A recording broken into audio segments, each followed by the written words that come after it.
Hello friends, সবাই কেমন আছো? আশা করছি সবাই খুব ভালো আছো ও সুস্থ আছো। আর আমিও খুব ভালো আছি।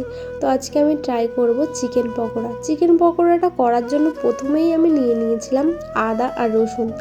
তারপরে ওগুলোকে ভালোভাবে বেটে নিচ্ছিলাম। আর দেখো বোন আমার পাশে বসে বসে কী করছিল, ও সমান হাসছিল আর বলছিল, দিদি তুই করতে পারবি তো? তো কেন করতে পারবো না, ইচ্ছা থাকলে অবশ্যই করতে পারবো। আর গাইস, অনেক দিন পরে আমি এরকম ধরনের ভিডিও দিচ্ছি।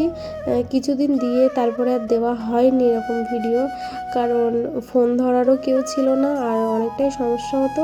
দেন আমি রিল লাইট কিনি আর একটা স্ট্যান্ড কিনি, তারপরে আমি আবার শুরু করি ভিডিওটা। তাই প্লিজ ভিডিওটা কন্টিনিউ করো, কেউ কিন্তু স্কিপ করে চলে যেও না।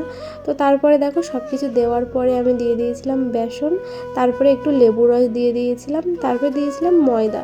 ওগুলোকে ভালোভাবে মেখে নিয়েছিলাম। আর বোনের সাথে আমার একটু ঝগড়া হয়ে গেছিলো, তাই এখানে মুডটা একটু অফ হয়েছে। তো চলো, কিছু মনে করো না। তো তারপরে দেখো কড়াইটা গরম করে আমি দিয়ে দিয়েছিলাম চিকেন পিসগুলো। ওগুলো আমি ছোটো ছোটো করেই কেটে নিয়েছিলাম, বেশি বড় করিনি, কারণ আমি ভিনিগারটার কিছু দিচ্ছি না বলে। তো আর একটু ঠান্ডা লেগেছে, ভয়েসটা একটু অ্যাভয়েড করো প্লিজ। তো দেখো এখানে একে একে সবগুলোই দিয়ে দিয়েছি, আর রেজাল্ট হচ্ছে এই। তো কেমন হয়েছে বলো, হ্যাঁ?